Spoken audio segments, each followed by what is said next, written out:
Grande Bruna, Jarbas e aí, Silvana. Bom dia, pessoal. Domingo. Friozinho decente, sem muito calor por aqui. Cacá, Daura. Bom dia, pessoal. Espero que esteja tudo bem por aí. Enfim. O tema hoje, ele é um tema um pouco complicado, porque quando se fala de esperança, a gente geralmente está falando de uma coisa boa. A palavra esperança vem do latim spes, S-P-E-S, que significa confiança em algo positivo. A ideia de esperança está implícito de que eu acredito, eu tomo como praticamente verdade, essa verdade obviamente entre aspas, porque não aconteceu, que algo bom vai acontecer. Será que essa ideia ela é boa? E o nome especificamente do tema aí que eu acabei colocando foi quando a esperança tira o sabor da vida. E a esperança tira sim o sabor da vida muitas vezes. Embora tida como algo bom, a esperança, na realidade, pode nos levar a uma postura de passividade. Então eu espero que o meu filho mude sem que eu faça coisa alguma. Eu espero que o meu trabalho mude sem que eu faça coisa alguma. Eu espero que o meu marido ou a minha esposa mude sem eu fazer coisa alguma. Então a esperança, ela pode acabar gerando em nós uma postura de passividade.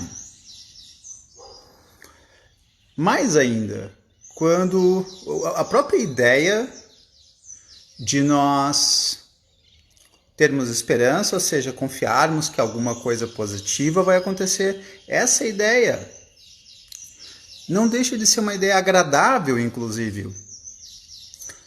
Quando eu penso que algo bom vai acontecer, eu começo a viver uma fantasia. Fantasias são boas naquele momento, mas usando uma expressão do Milton Nascimento, longe se vai sonhando demais, mas onde se chega assim. Vou descobrir o que me faz sentir eu, caçador de mim.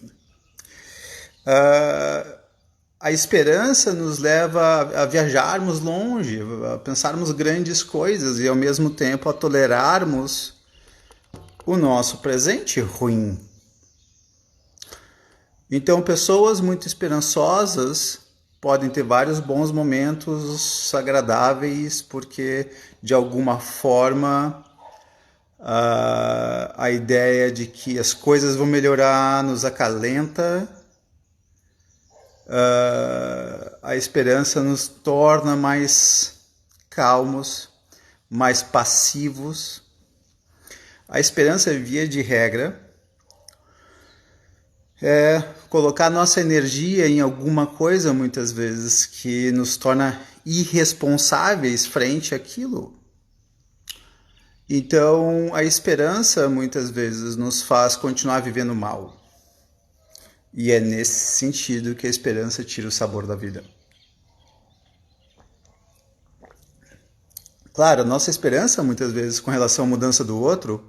E deixa eu abrir um parênteses aqui. Por que eu falo tanto de relacionamento? Porque se eu fosse colocar praticamente as 3 grandes fontes de depressão na vida, nós poderíamos com facilidade colocar relacionamentos como sendo uma delas. Relacionamento, aí tu pode ir por diferentes caminhos. Relacionamento é uma, autoestima é a outra, E aí, terceiro, eu vou colocar um monte de outras que vêm com trabalho, por exemplo, que são coisas do dia a dia. E relacionamentos ruins talvez sejam as coisas que mais tiram o sabor da vida, de uma tal forma que as pessoas não percebem que elas estão vivendo mal. Uma das piores coisas, é complicado isso que eu vou dizer, mas enfim, fazer o quê, né? Uma das piores coisas que pode acontecer é nós acreditarmos que a outra pessoa vai mudar. Uma das piores coisas que podem acontecer é o marido achar que a esposa vai mudar ou vice-versa. E claro, muitas vezes essa ideia ela é pedida pelo outro. Então a esposa diz, eu vou me separar, e ele diz, por favor, não, eu mudo o que tu quiseres, quais são as tuas necessidades e eu vou tentar me adequar a elas. E aí isso faz ela ficar no casamento mais um tempo. Claro, isso vale para o homem, vale para a mulher. Então, acreditar na mudança do outro é uma ótima forma de fazer nada e esperar. E confiar positivamente, confiar que vai acontecer algo positivo. E aí, a pessoa está no casamento ruim, ela quase se separa no segundo ano, e aí daqui a pouco ela posterga isso para o terceiro ano. Quando ela vê, ela está postergando o casamento ruim para o 10º ano, e assim ela posterga a vida dela, e aí ela precisa de uma vida depois dessa. Afinal de contas, ela viveu mal essa vida. Então, o que acontece, via de regra, em situações de esperança? A gente aceita, o que eventualmente não seria uma boa. Vamos pensar na vida em dois grandes extremos. Tudo na vida a gente pode fazer assim.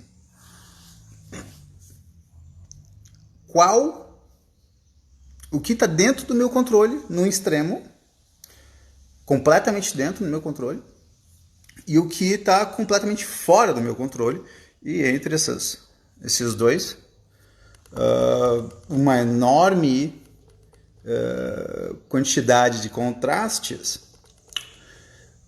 O quanto que está dentro do controle um filho sair da depressão, o quanto que está dentro do controle da esposa o marido parar de beber ou ser, com perdão da expressão, vagal e não querer tomar as atitudes necessárias para crescimento. Eu tenho um certo problema com a nossa sociedade hoje em dia, que propõe muito uma certa falta de disciplina, uma certa falta de esforço. Na live passada, eu comentei um pouco sobre a cultura mimimi ou a pedagogia mimimi. E quando eu quis falar mimimi, infelizmente sim, foi no sentido pejorativo. E sim, vamos lembrar, isso é muito importante, dentro dessa cultura mimimi, dessa pedagogia mimimi, uma das coisas mais importantes da vida tem sido não educada, que é justamente essa disciplina, essa dedicação, essa busca, que é praticamente o oposto da esperança, porque a esperança parte do pressuposto que cá estou eu, e agora eu não preciso fazer nada, ou preciso fazer praticamente nada, e eu espero que o mundo melhore à minha volta. E se nós não esperássemos que o mundo mudasse? Bom dia, pessoal que vai entrando. E se nós partíssemos do pressuposto de que nada vai mudar, exceto você, se você tiver essa disposição. Então, o que você faria? Se você não tivesse mais a fantasia da mudança, a fantasia da esperança, se você não tivesse mais essa fantasia, o que você faria? Se você partisse do pressuposto de que não, o seu filho não está passando por uma fase rebelde e ele está sendo agressivo contundente com os pais, e não é uma fase que passa a menos que você faça alguma coisa. E se não, de novo, o seu marido não vai mudar, o seu chefe não vai mudar, a sua esposa não vai mudar, seus pais não mudarão. A pergunta é o que você vai fazer. A ideia de esperanças bonitas, elas nos levam muitas vezes a tolerar o ruim, obviamente. A gente não precisa tolerar comer chocolate. Então, de uma maneira geral, a esperança tira o sabor da vida nessa forma, colocando situações em que nós acabamos por aceitar comer mal, se alimentar mal, ter uma vida ruim, essa postura passiva na vida que é tão exaltada, e mais do que isso, nessa sociedade mimimi, até por uma questão de controle social, político, eu não quero entrar muito nesse ponto, mas enfim, até por essa cultura mimimi, a ideia é as pessoas quererem receber, mas não lutar pela coisa. E isso é um grande problema. Então a Fernanda coloca: o que você acha de ter esperança em voltar com o ex-marido que não tirou aliança depois de ter pedido a separação há 8 meses? Essa é uma grande pergunta, Fernanda. Em que medida nós deveríamos colocar a nossa felicidade no outro? Claro, todo relacionamento ele se baseia um pouco no colocar felicidade no outro. Então, se nós nos relacionamos com alguém, nós vamos aguardar, esperar que essa pessoa faça coisas boas por nós. Mas me parece que se nós entrarmos numa situação de que, olha, ele dá a entender que ele vai querer voltar, então isso me faz não querer sair. A hora que eu não consigo fechar essa porta desse relacionamento, eu me fecho para os outros possíveis relacionamentos, mantenho a fantasia da volta, e agora isso me torna parada. Eu quero... Essa aqui eu cortei meu dedo ontem, Darth Vader. Enfim, eu quero propor para vocês uma imagem. É uma imagem que me vem muito à mente sempre sobre o ser humano. E é uma imagem que vem do livro O Velho e o Mar. O Velho e o Mar, eu peço desculpas, eu sempre esqueço o autor. Eu não sou um grande leitor de romances, mas enfim. É a história de um pescador que está num barco pequeno e ele vai pescar esse peixe, baleia, tubarão, não sei, e esse peixe leva ele para alto mar. E o grande truque desse velho, desse sábio homem, é cansar o peixe. Então, a boa parte do livro, da história, é essa luta entre o peixe e o sábio, e o velho. E o velho, em determinado momento, ganha. O peixe fica cansado, peixe, tubarão, sei lá o quê, e aí ele consegue recolher. E quando ele fica cansado, ele começa só a nadar por ali e não faz mais coisa alguma, para de se esforçar. E eu diria que é exatamente isso que acontece na vida de muitas pessoas. Elas param de lutar. Elas param de lutar porque elas estão cansadas. Elas param de buscar um novo relacionamento porque elas estão cansadas. Elas param de buscar um novo trabalho porque elas estão cansadas.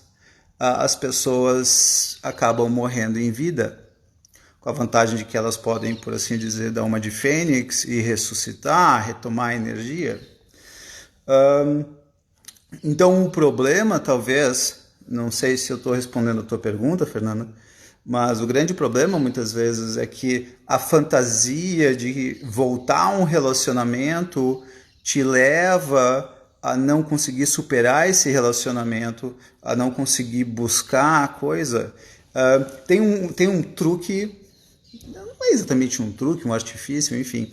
Quando o homem ou a mulher ameaça que vai acabar o relacionamento, o outro praticamente faz uma lista de todas as coisas que a outra pessoa pediu para ela mudar e diz: eu vou mudar tudo isso. Então, se a mulher reclamava da falta de carinho, ele diz que ele vai ser carinhoso. Se a mulher reclamava da falta de atenção em casa, ele vai dizer que vai dar mais atenção em casa, e por aí vai. E aí ele falar isso leva ela a ter a esperança de que ele vai mudar, a ter essa fantasia de que ele vai mudar, e às vezes muda. Às vezes. Poucas vezes, depende da situação. Então, em grande parte, o problema da gente ficar esperando a mudança do outro, esperando que o outro nos traga felicidade, é que a gente deixa de viver. E aí eu fico esperando, aguardando a pessoa voltar para a minha vida, e a hora que ela voltar para a minha vida, eu volto a ser feliz. Tem um conceito de um filósofo chamado André Comte Sponville, em que ele escreveu um livro, na realidade foi uma palestra, em que ele coloca sobre a felicidade desesperadamente. E o que ele quer dizer com isso é que a felicidade não é para se basear na esperança, a felicidade não é para se basear no futuro, a felicidade é para se basear no hoje. Então a ideia acaba sendo o tempo inteiro: o que é que eu preciso fazer hoje para ser feliz? O que é que eu preciso mudar em mim para eu ser feliz? O que é que eu preciso me dedicar? Qual esperança está me fazendo mal? E a Bruna coloca, excelente Bruna, a esperança pode andar junto com o medo, então, na eventualidade de não enfrentar uma dor da separação, a pessoa espera que o outro ou a situação mude. Perfeito, Bruna, é exatamente isso. A esperança que é tido muitas vezes como uma virtude, na realidade, ela é simplesmente um sintoma de, peço perdão de usar essa expressão, mas medo, sim. Muitas vezes a esperança é o fruto do medo. A pessoa com medo de tomar decisões, a pessoa com medo de fazer o que é necessário, ela começa a esperar a mudança do outro, ela começa a confiar num futuro bom. Então aquilo que a princípio parece ser bondade, parece ser bom, na realidade faz mal, e na realidade tem nada de capacidade. O que a gente precisa fazer em grande parte dentro daquilo que estiver dentro do nosso controle, é tomar as decisões, tomar a atividade. No que se refere ainda a relacionamentos, a gente pode pensar no princípio da, aspas, educabilidade, que seria o quê? É o quanto que ao conversar com alguém a outra pessoa muda. Muitas pessoas não são, nesse sentido, educáveis, porque elas partem do pressuposto que elas estão sempre certas. Então, como que elas vão mudar se elas estão sempre certas? Então, sem a menor dúvida, o medo muitas vezes é a causa da esperança. Olha que coisa estranha. O medo, muitas vezes... eu vou usar a expressão também preguiça, não deixa de ser, tá? Se quem estiver aí me ouvindo já se divorciou, sabe que, por exemplo, o casamento, o divórcio, dá preguiça de antemão quase, né? Porque é muito esforço, e a nossa tendência como seres humanos é não querermos lá grandes esforços. Vamos comparar aqui, eu vou brincar um pouco com essa ideia, se vocês me permitirem, de Rocky Balboa e Matrix. Então eu sempre gostei do filme Rocky Balboa na parte em que tem o esforço, a disciplina, a pessoa tem que se dedicar, a pessoa tem que suar, ele tem que ir para cima. Enquanto que no Matrix, por exemplo, tu aprendes uma luta ou aprende qualquer coisa fazendo praticamente nada. E é isso, é o esforço, nós precisamos da ideia do esforço, porque o esforço vai contra, de novo, o nosso instinto. E Fernanda, quando tu colocas aí o medo de encarar o novo, em grande parte é exatamente isso, tá? É o medo de encarar o novo, mas a pergunta, vamos tentar ser mais específico, quanto mais específico a gente consegue ser, melhor fica para nós. O problema do novo, muitas vezes, vai ser o que o novo pode trazer. O que o novo pode trazer e de que maneira esse novo pode me ameaçar.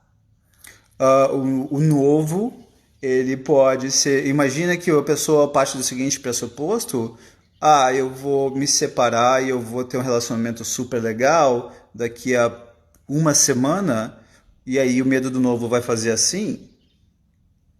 Porque o problema do novo não é exatamente o novo ou o desconhecido, como muitas pessoas acreditam. As pessoas não têm exatamente medo do novo nem do desconhecido. Elas têm medo do que o novo ou desconhecido pode trazer. Então, o novo ou desconhecido pode trazer um relacionamento complicado, às vezes até pior. O novo ou desconhecido pode trazer sofrimento. Então, o problema não é o novo ou desconhecido, mas sim esse sofrimento. Tá? Então, a ideia seria qual parte do novo que poderia gerar um determinado desconforto, e aí, ao entender isso, fica melhor. Ao entender como que o novo pode me afetar de maneira negativa. Então, voltando ainda para um conceito muito importante. Bom dia, pessoal que vai entrando. O que pode acontecer é nós buscarmos a ideia da felicidade, de novo, vou insistir nessa expressão que ela é muito importante, a felicidade desesperada. A felicidade desesperada é a felicidade no presente. É a felicidade sem esperança. E o Jarbas coloca medo da perda também. Sem menor dúvida, Jarbas, é isso mesmo também, certo? Quando a gente coloca em termos de eu tenho medo de perder alguém, por exemplo, eu fico com esperança, eu fico com fé, eu fico com crenças. Boa parte da nossa fé, boa parte das crenças, boa parte das nossas esperanças, elas se baseiam no medo da perda. Então eu acredito em alguma coisa boa, eu confio que algo bom vai acontecer, porque eu não tenho que lidar no mínimo com essa perda agora, por exemplo. Então o meu pai está com câncer, eu tenho esperança que ele melhore. De novo, minha esposa está com dificuldades, ou nós estamos com dificuldades, e tenho esperança que ela mude, que eu mude. Esperar que assim mesmo mude é uma questão muito complicada. Então, pessoas esperançosas são pessoas que costumam manter a vida no presente, como também no futuro, e na realidade elas mantêm a vida como está por 10 anos, 20 anos, 50 anos. Então, a esperança ela pode ser péssima, porque no final das contas, muitas vezes vai nos levar a uma postura passiva na vida, a uma postura muitas vezes irresponsável no que se refere a eu não sou responsável por essa mudança. A ideia é que nós possamos apenas dizer o seguinte: o que é que eu tenho que fazer, que é a minha parte na vida, o que é que está sob o meu controle, e de uma maneira geral parar de esperar. Eu acho ruim a ideia de esperar por praticamente qualquer coisa. É como eu esperar que alguém faça o meu almoço, e enquanto eu não estiver fazendo o meu almoço, eu vou ficar com fome. Eu vou esperar que alguém cuide bem de mim, então aí eu não preciso cuidar bem de mim. Eu vou esperar que alguém seja meu amigo, então eu não vou buscar uma amizade. A esperança, de uma maneira geral, é uma das piores ideias que uma pessoa pode ter na vida para orientá-la. Tem uma música que eu não me lembro qual é o nome da música, sempre alguma coisa assim, o acaso vai me proteger, alguma coisa nesse sentido. Essa é uma das maiores bobagens que existem.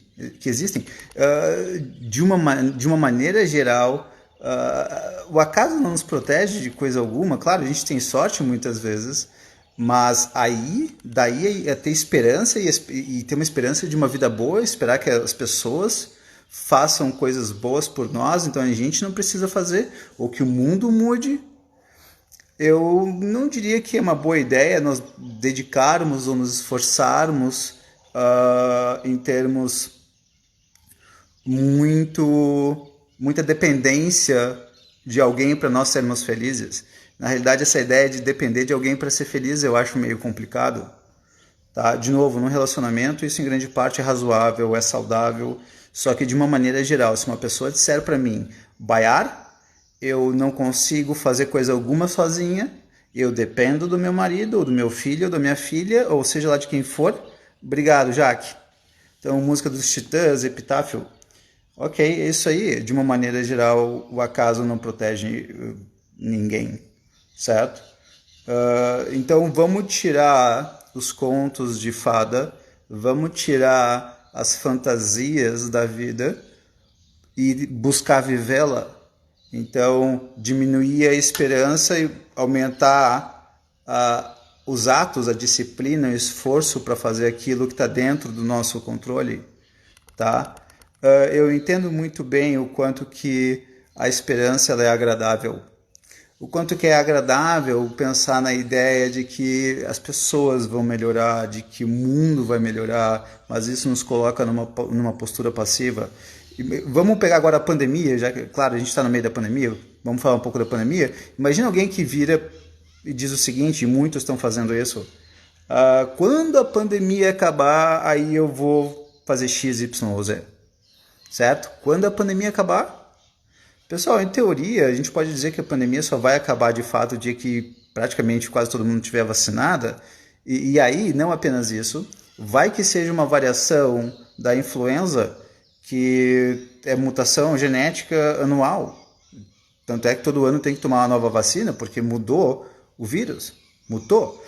Então, não, esperar a pandemia acabar para ir voltar a viver, ter essa esperança, complica muito.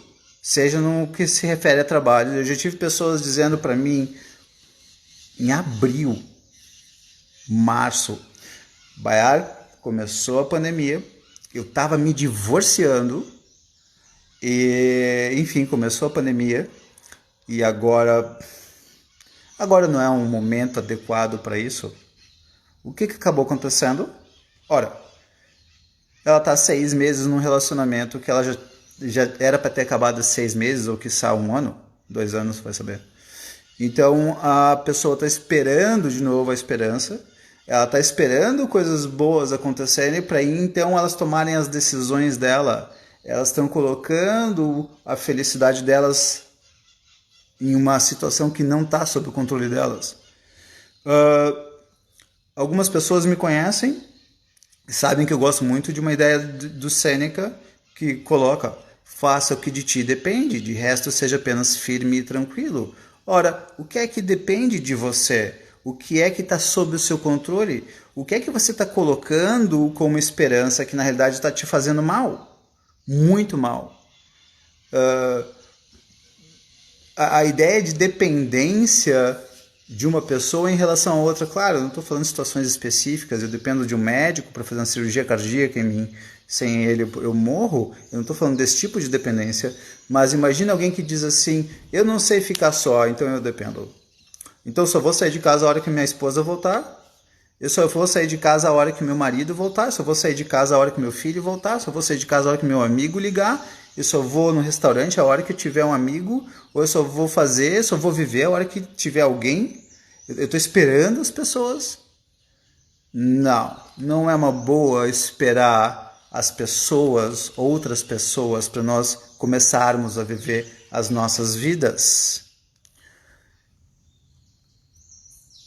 Boa, Suzana, muito boa. Então tem pessoas que não se separam por causa dos filhos quando são pequenos, na maioria das vezes. Perfeito.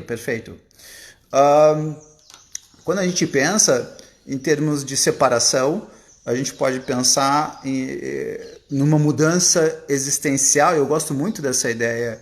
Na realidade, a separação é sim uma mudança existencial. Tu vais mudar a forma como tu existes. É muito estrutural a mudança. Mas aí o que eu te proporia, Suzana, é que tu pensasse a curto, médio e longo prazo. Então, a curto, médio e longo prazo, o que aconteceria se a pessoa se separasse no que se refere aos filhos? E a curto, médio e longo prazo, o que aconteceria se a pessoa não se separasse? As pessoas, de uma maneira geral, elas partem de um pressuposto de que necessariamente a separação vai fazer mal para os filhos. quando muitas vezes na realidade acontece exatamente o oposto. Vamos pensar numa seguinte situação, e essa aqui é uma questão bastante complicada. Então, digamos que eu tenha 8 anos de idade e eu vejo os meus pais, e aí eu vejo uma falta de afeto entre eles, eu vejo uma falta de carinho, eu vejo uma falta de amor entre os meus pais. Então agora as crianças estão crescendo, tendo como referência um casal, que são os pais dela. E agora qual é a referência de bom relacionamento que essas crianças vão ter? Então não se separar por causa dos filhos. Tu podes imaginar o que é que os meus filhos estão vendo em mim, o que é que meus filhos estão vendo no meu casamento que eles vão levar para a vida deles. E aí eu posso brincar e devolver a pergunta. Você gostaria que o seu filho ou a sua filha tivesse um casamento como o que você teria ou não com seu marido ou esposa? Olha que coisa complicada. Quando eu vejo, muitas vezes tem gente que diz assim, eu não entendo, a mulher ela é xingada pelo marido, ela é agredida, ele faz isso com frequência com ela, e é muito comum. Por que ela aceita? Porque tudo bem, ele faz a parte errada, ele bebe demais, ele xinga demais, e ok, isso é péssimo. Mas a pergunta é por que ela aceita? Essa é a grande pergunta. Quando uma mulher chega para mim e diz que apanha, a minha pergunta é por que você fica no casamento em que você apanha? Só que aí a grande pergunta muitas vezes vai ser o que você viu dentro de casa. E aí a mulher que é agredida verbalmente, que volta e meia leva um empurrão, diz, não, eu vi a minha mãe praticamente sendo espancada, meu pai já botou minha mãe no hospital, e o meu marido só me empurra de vez em quando, qual é o problema? E isso é boa parte do conceito das mulheres que sofrem abuso físico. Boa parte cresceu vendo um relacionamento ruim entre os pais, muitas vezes agressivo, e por isso que a mulher ou o marido aceitam. Vamos lembrar que a mulher é tão agressiva quanto o homem. Não existe esse papo de que o homem é mais agressivo que a mulher. É a mesma coisa. A única diferença entre homem e mulher no que se refere à agressividade é o tipo de agressividade, certo? A agressividade ela não vem apenas na forma de um empurrão ou de um tapa. A agressividade muitas vezes vem numa frase, e nesse sentido, tanto mulher quanto homem são tão agressivas quanto. E a arma da mulher, obviamente, não vai se mensurar força física com o homem. A arma da mulher são as palavras, nesse sentido, no que se refere aos homens. Embora tenham mulheres, sim, que sejam fisicamente abusivas em relação aos homens, e é até mais aceito, porque obviamente ele é mais forte, então ele pode aceitar, e aí, enfim. A pergunta acaba sendo, quando os filhos estão vendo os pais, quando os filhos estão vendo esse casal na frente deles, que tipo de referência eles estão tendo para a vida? Então, se a gente entrar nesse mérito, eu posso quase que afirmar que, via de regra, se os filhos estão em primeiro lugar, uma das coisas mais importantes para os filhos, não para os pais, é ter uma referência boa de relacionamento, de uma tal forma que os filhos estejam vendo os pais e digam, eu quero ter esse tipo de relacionamento, porque esse tipo de relacionamento me faz bem. Então a ideia, muitas vezes, acaba sendo exatamente essa, por causa dos filhos e para os filhos terem um crescimento saudável, muitas vezes a separação é indicada. Bom, pois bem, claramente a gente também tem um problema de que os filhos amam os pais, ou eles até se sentem protegidos pelos pais, mas boa parte do divórcio, no que se refere a como os filhos vão lidar com isso, boa parte disso depende do quão bem os pais vão saber colocar isso tudo para os filhos.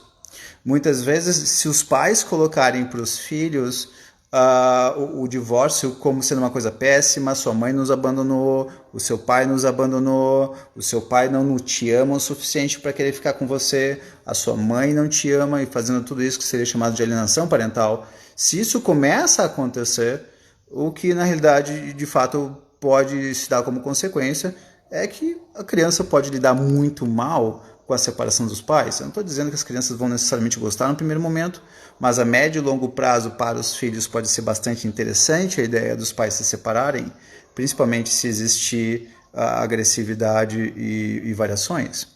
E aí Jaque coloca, E muitas vezes as coisas que vemos na nossa infância acabam refletindo nos nossos relacionamentos, nos trazendo medo de ter um relacionamento igual dos nossos pais. Perfeito, Jaque, perfeito, sem a menor dúvida. Vamos pensar em tecnologias, Jaque. Eu nunca vou me esquecer. Eu entrei nesse lugar de comida árabe, era um empório, e aí tinha um cidadão no caixa, tudo indicava, obviamente, que ele era o dono, e aí eu vou conversar com ele pedindo, eu gostaria de coalhada seca, uma outra coisa. Aí ele vira para mim e diz, ele vai te atender? E aí eu olho pro lado, tem um guri de 7 anos de idade, 8 anos de idade, eu não sei, não tinha mais de 10, e o guri falando, no que eu posso lhe ajudar? E aí, a hora que o guri fala isso, eu falo, bom, esse é teu filho? E ele diz vaidosamente, sim, e esse guri me atende extremamente bem. O que acontece? O guri está aprendendo uma tecnologia. Qual é a tecnologia? A tecnologia do comércio, a tecnologia de atender o cliente. E esse guri não está nem percebendo que ele está aprendendo isso. Quando os filhos veem os filhos estão aprendendo a lidar com relacionamentos como os pais estão aprendendo a lidar.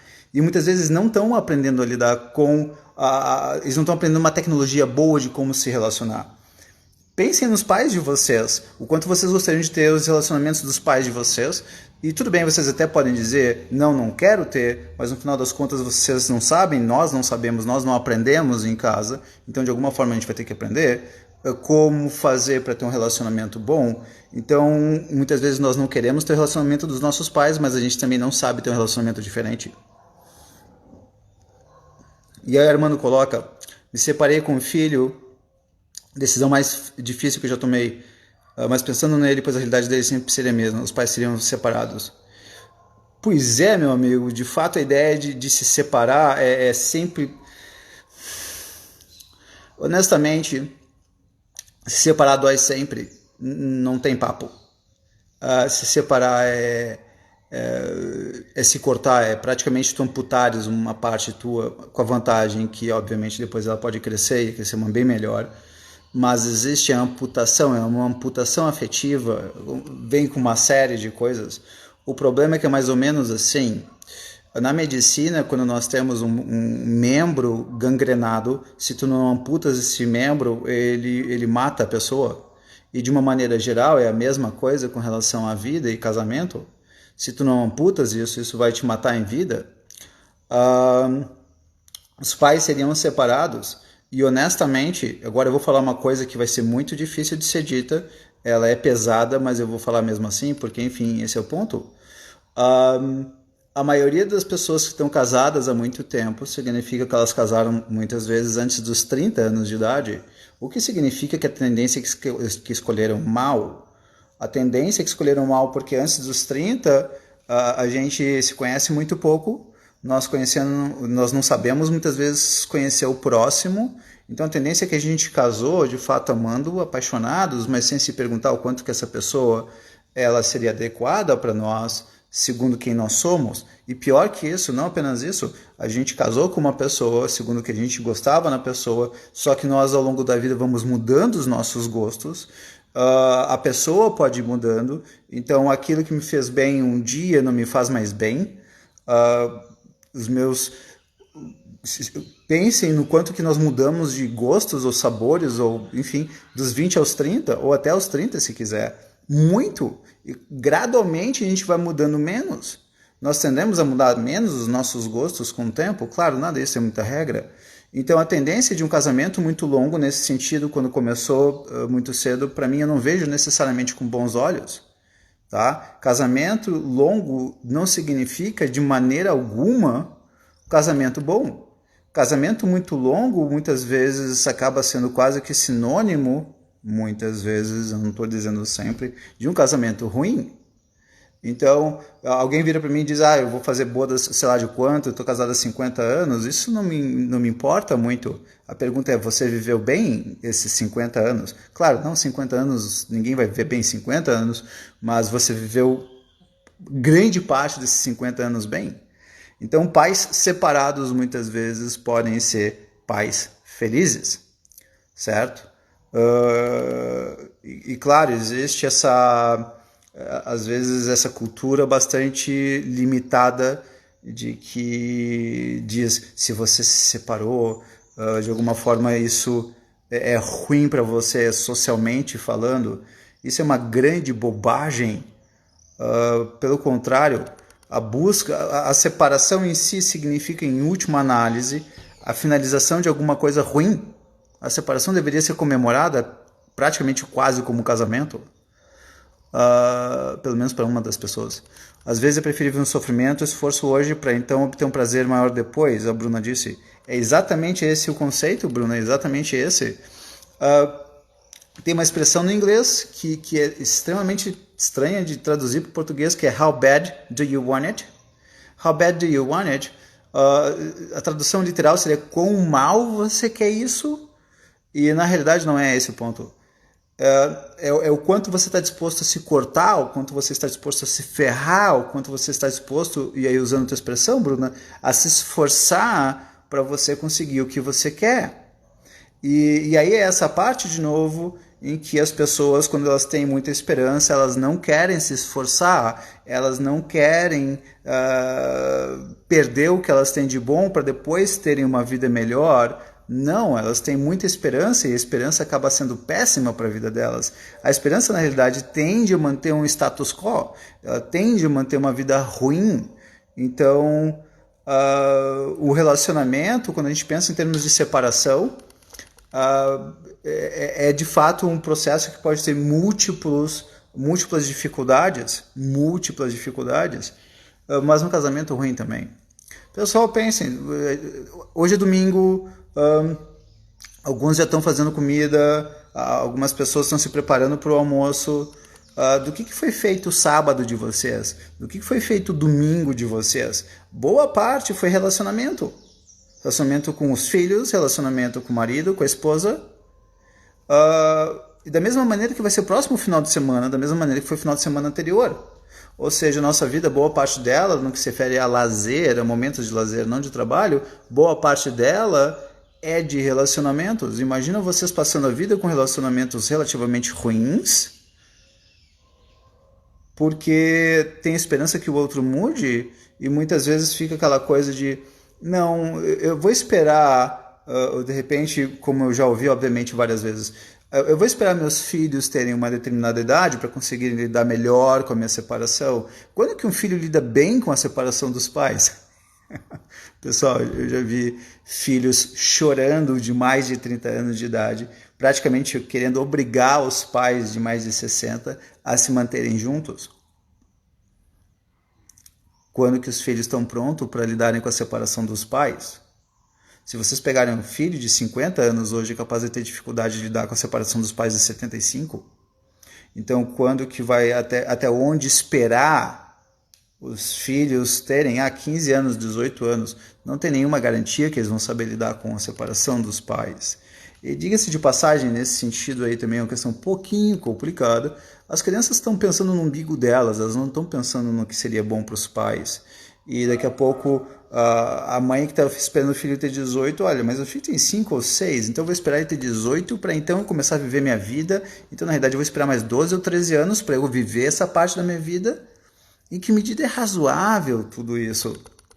Cuidar do outro, cuidar do filho, ser cauteloso, zeloso, extremamente importante, extremamente bem-vindo. Agora, esperar 12, 13 anos, ou esperar a maturidade dele para um dia ele conseguir lidar com isso, não me parece exatamente um bom uso de vida. Claro, de maneira alguma eu estou dizendo que isso vai ser fácil. A separação, de novo, é uma das coisas mais difíceis que existem, mas é das mais importantes que existem, porque, de novo, uma das coisas que mais acaba com a vida é um relacionamento ruim. Então, muitas vezes, parar de esperar e fazer acontecer. E, enfim, se não depende de nós, se uma pessoa está dizendo eu vou melhorar dentro do relacionamento, se uma pessoa está dizendo eu vou melhorar, por favor, espera. Quanto tempo tu vais esperar? Até onde esperar a mudança da outra pessoa? Qual é o razoável? Tem pessoas que dizem para mim, mas Byron, eu quero ter a sensação de que eu fiz de tudo no meu casamento. E eu estou fazendo de tudo para ele dar certo. Eu falo, mas fazer de tudo, tu vai ter que fazer. Não existe o fazer de tudo. De maneira nenhuma não existe o fazer de tudo. Porque o fazer de tudo eu passo a vida inteira insistindo na coisa. A pergunta é até onde vale a pena continuar insistindo?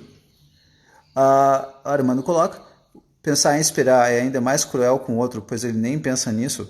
Exato, Armando, exatamente. De uma maneira geral, tem pessoas que já estão com o pé fora do casamento, e na realidade é tão ruim para a pessoa que já está com o pé fora do casamento quanto para a outra que não sabe que ele já está com o pé fora do casamento ou ela está com o pé fora do casamento. As pessoas vão insistindo nesses casamentos e na realidade o que está acontecendo é que elas estão jogando boa parte da vida fora. Fernando coloca, reinventar-se é muito difícil. Certamente, Fernando, a ideia de se reinventar é difícil. Eu vou contar uma historinha que eu gosto muito dela. Eu peço perdão se eu errar alguma coisa historicamente aqui. História nunca foi exatamente o meu forte. No Tratado de Tordesilhas, 2 capitanias deram certo, São Vicente e Pernambuco. Mas por que das 17, se eu não me engano 17, capitanias, por que só 2 deram certo?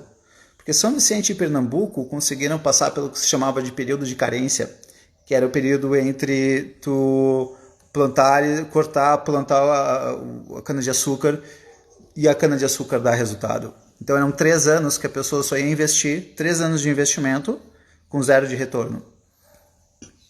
E aí, depois desses 3 anos, esses que conseguiram aguentar, esses que conseguiram passar por esse período de carência, esses enriqueceram maravilhosamente.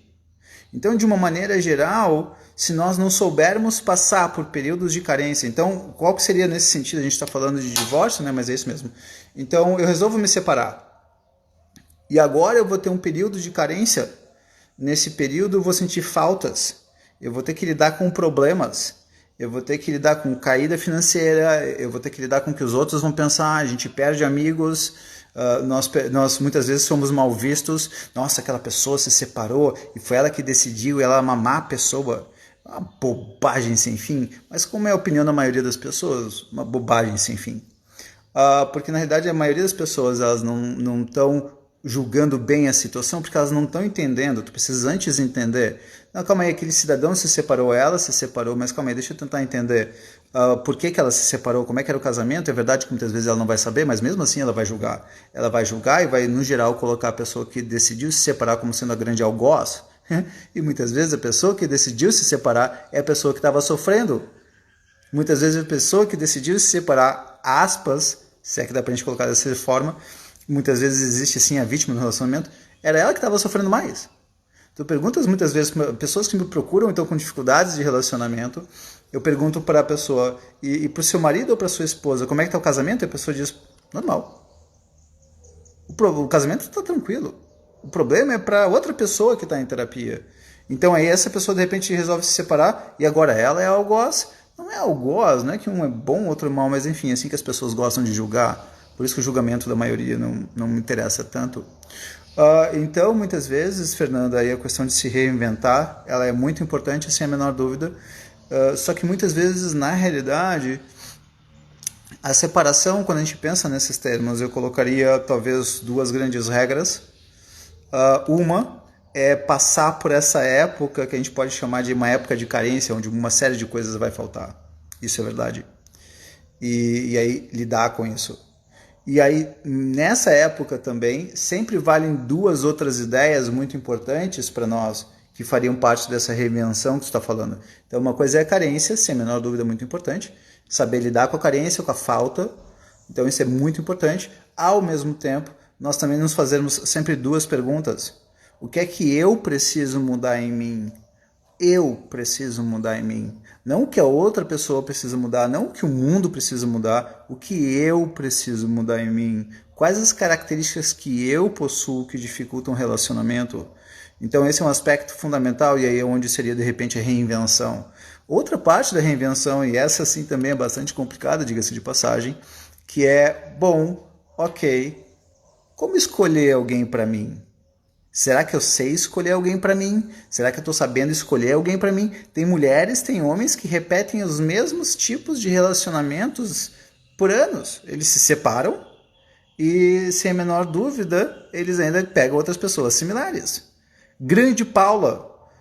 É a pergunta mais difícil, Paula, desculpa. Se puderes colocar um pouquinho mais sobre isso, né? A ideia seria muito em termos de simplesmente o que eu preciso melhorar, como escolher alguém melhor para mim, onde eu tenho cometido erros e parar de esperar a mudança do outro. Parta do pressuposto que a pessoa que vocês estejam casados, casadas. Sim, Paula. Grande pergunta, o que nós vamos mudar em nós? Eita.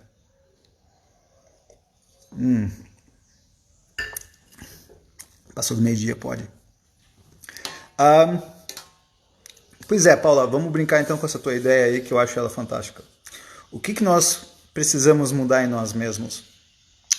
Então aqui eu acabei de tomar um vinho, eu adoro vinho. Digamos que aí eu começo a namorar com uma mulher que ela odeia vinho, odeia o hálito de vinho, ela tem nojo a vinho, ela tem nojo a tudo que se refere a álcool, então não pode tomar vinho.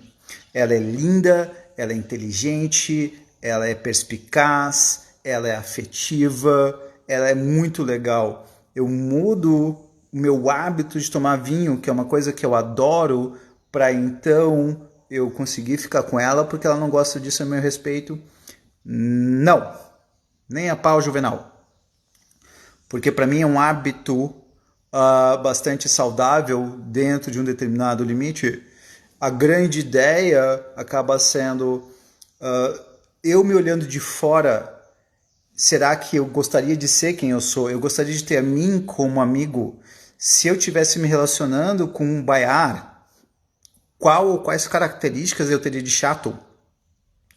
Quais características vale mudar? Isso não vai dar certo. Desculpa, Paulo, se quiseres colocar um pouquinho mais sobre o que isso não vai dar certo. Né? Mas é exatamente a questão de que nós sermos os nossos juízes no que se refere a o que eu vou mudar em mim, o que é que eu tenho feito de errado. Eu sempre gosto de pedir para as pessoas, para os homens e para as mulheres, para fazerem uma lista de críticas que ouviram de ex e até eventualmente do atual marido ou esposa.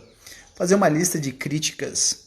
Arrogante, fala pouco, muitos homens ouvem essas críticas de mulheres, principalmente homens mais tímidos, que ouvem reclamações de mulheres que dizem você fala muito pouco, e muitas vezes de fato ele fala pouco, e às vezes é porque ele é tímido, e muitas vezes ele fala pouco, porque se ele falar o que ele pensa, eles se separam. Mudar o prazer para satisfazer os outros, meio caminho andado, para o relacionamento dar errado. É exatamente isso, Paulo. Quais os prazeres que eu abriria mão para satisfazer o outro? Tem um conceito que eu acho absolutamente maluco, embora absolutamente comum e humano, que é quando o medo de um torna o outro refém. Então, porque eu tenho medo da pandemia, porque eu tenho medo de contrair o vírus, eu de 25 anos, eu não quero que você saia de casa, e essa pessoa que quer sair de casa, que precisa trabalhar, ou seja lá o que for, ela não tem medo, só que agora essa pessoa vai deixar de sair de casa de máscara, tem que se cuidar. Não vou entrar nesse mérito do como se cuidar. Quem não sabe hoje como se cuidar do coronavírus? Mas agora, porque a pessoa tem medo de ficar em casa, porque a pessoa tem medo do vírus, ela torna o outro refém do medo dela. Então, da mesma maneira, nesse sentido, qual ou quais prazeres eu abro mão para me relacionar com a outra pessoa? E aí vai depender do bom senso. A grande ideia é nós nos tornarmos os nossos próprios juízes, certo? Se eu olhasse para mim, o que eu diria que eu tenho de chato, que dificulta relacionamentos, e aí sim, mudo ou não mudo, certo? Porque às vezes é mais saudável não mudar o prazer, ou não parar com o prazer. Às vezes é mais saudável acabar o relacionamento, tá? O grande combustível da vida, eu brinco que existem dois tipos de combustíveis. Um combustível é o prazer e o outro combustível da vida é o medo. Então, eu posso trabalhar porque eu tenho medo de ficar sem emprego, eu posso continuar no relacionamento porque eu tenho medo de ficar só, eu posso fazer uma série de coisas absolutamente apenas por medo. E isso vai me dar energia para eu fazer diferentes coisas. Isso vai me dar energia para eu buscar estudar e trabalhar e me dedicar. Esse é um combustível que eu não vou chamar exatamente ele de tóxico, mas eu vou chamar ele de um combustível não tão bom, não tão saudável, não tão agradável como, obviamente, é o prazer. Então, se eu começo a tirar todas as fontes de prazer para agradar o outro, na realidade eu estou tirando boa parte do meu combustível para a vida, e daqui a pouco, para eu agradar o outro, eu tenho que deixar de ser quem eu é, e se tu precisares deixar de ser quem tu és para agradar o outro, não vale a pena estar com o outro. Então o Armando manda lá. Este fui eu, Paulo. Chegou uma hora, acordei, o problema não era meus hábitos, o problema era a incompatibilidade. Perfeito, Armando. Tu achas a expressão que eu considero das mais importantes que existem? Não tem a ver necessariamente com ele estar errado e ela estar certa, ou vice-versa. É apenas muitas vezes uma questão básica de incompatibilidade. Eu brinco que o relacionamento, para mim, ele é que nem um vestibular. Ora, para passar no vestibular tem biologia, química, física, matemática, blá, blá, blá. Mas para se relacionar também tem vestibular. Quando nós temos 16 anos de idade, nós precisamos... Basta um sorriso bonito e a gente se apaixona. Quando a gente tem 20, precisa ser um sorriso bonito e um beijo bom. E quando tem 25, beijo bom, sexo bom, blá, blá, blá, blá, blá, blá. E quanto mais o tempo passa, maior a nossa seletividade. Então, quando a gente tem 20 e poucos anos, a gente tem pouca seletividade, a gente aceita muitas vezes quase que qualquer coisa, certo? E aí a gente não percebe essas incompatibilidades. Esse é o grande ponto, muitas vezes. Muitas vezes a gente não sabe nem quem nós somos. Tem um filmezinho bonitinho, quem quiser assistir, de comédia romântica, honestamente, talvez tenha sido o último filme de comédia romântica que eu assisti, que é Noiva em Fuga, com a Julia Roberts. E no final do filme, eu já vou dar o spoiler, ela não casa porque ela não sabe qual tipo de ovo ela gosta no café da manhã. E óbvio que não é isso, é representação disso. A pessoa casar antes de saber o que ela de fato gosta. A pessoa casar antes de saber o que de fato lhe faz feliz. Aí ela casa e descobre que aquela pessoa com quem ela casou não vai lhe fazer feliz, porque no final das contas, o tipo de característica que aquela pessoa com quem ela casou possui, não rola felicidade com ela. E a Paula coloca ali, mudar também é bacana quando percebemos que erramos. Quando envelhecemos é que a coisa pega. Bah, Paula, sem a menor dúvida, né? O envelhecer vem com uma série de peculiaridades. Nietzsche, dizem que Nietzsche disse isso em algum lugar, honestamente eu não vi isso em lugar algum mas dizem que Nietzsche teria dito: o diálogo é um longo casamento, ou um casamento na realidade é um longo diálogo, então case com quem você tiver prazer em dialogar. Tá? Então, essas compatibilidades aí do Armando, que ele acabou colocando, né? Quando a gente pensa em termos de compatibilidades, em grande parte a gente está pensando em termos de amizade. O que a gente pode pensar praticamente como sendo talvez um casamento ideal, segundo os padrões modernos? Isso que eu vou falar não vale segundo os padrões de 60, 70, 80 anos atrás, mas vale hoje. Casar com a sua melhor amiga, com seu melhor amigo e por quem você tem atração sexual, as duas coisas juntas, certo? Então, essas compatibilidades ou incompatibilidades, eu trocaria pela expressão amizade. Você não consegue ser amigo de pessoas com incompatibilidades demais. Você não consegue ser amigo de uma pessoa que você não considere honesto. Você não consegue ser amigo de uma pessoa que você não confie. Então, a grande ideia, muitas vezes, é, sim, nós tomarmos essas decisões de pararmos de esperar e, muitas vezes, cortar na própria carne e nós mesmos amputarmos o nosso membro gangrenado, que muitas vezes é um relacionamento, certo? Então, se nós não fizermos isso, o efeito é simples. A gente vai jogar a vida no lixo, tá? E, infelizmente, eu gostaria de dizer que são poucas pessoas que fazem isso, mas não são. E entraram nos 28 segundos que faltam. Pessoal, Eu agradeço a presença de todo mundo. Se vocês quiserem alguma coisa, algum tema específico, a ideia é continuar com essas conversas, mandem uma mensagem para mim ali, tá? Sobre o que vocês gostariam de ouvir na próxima live, tá ok? E a Paula, coloca quantas vezes saímos e vemos casais que não se olham, muito menos conversam em outras mesas. É isso aí. Abraço!